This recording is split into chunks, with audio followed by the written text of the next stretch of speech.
It's very, very late, and I'm out on the porch trying not to wake up my wife. The cops are outside arresting somebody, actually. Three cars, and yeah. Somebody's not going to have a good night about two houses down there. Oh, well, hope nobody's injured. Wow. Last night, well, first of all, welcome back to Blue City Reviews Daily. Last night, I watched one of the best movies I've seen in a long, long time, Sentimental Value. And then I watched it again. And then I watched it again. And it's so hard to follow something like that up. I remember, like, the first time I saw The Crow, I couldn't watch another movie for probably a year. And I mean, really, I couldn't even focus because I was just like, wow.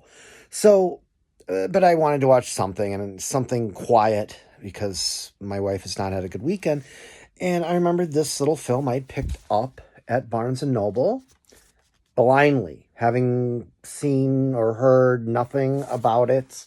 And having seen the film, I can see why. Just because it seems severely underfunded. That's the only reason I say that. The film itself, I'm going to talk about. It's oh, breath of fresh air. But showing up.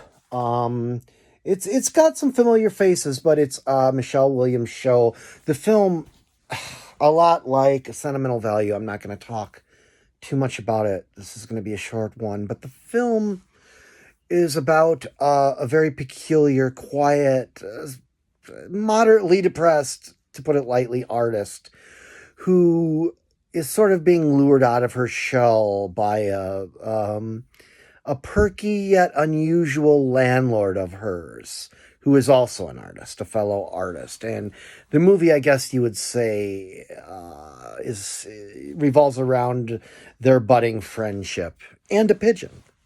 And this is a movie about art and artists, and it's very, do it yourself. Like, man, this is seems micro budget.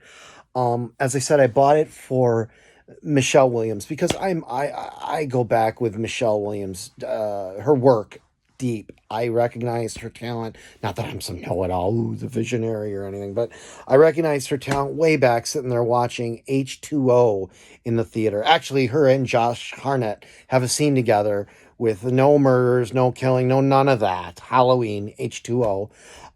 It's the seventh Halloween film, the one where Jamie Lee Curtis returned for the first time, regardless. But I remember seeing her in that, in a scene with Josh Hartnett, a little love scene there, thinking, this girl is making a lot of this dialogue, wise well beyond her years. And of course, we know by now Michelle Williams is a genius. I mean, we throw the word genius at entertainers a lot. I do myself, but Michelle Williams is a genius. If you've never seen Blue Valentine and you don't mind movies without action, I would see Blue Valentine.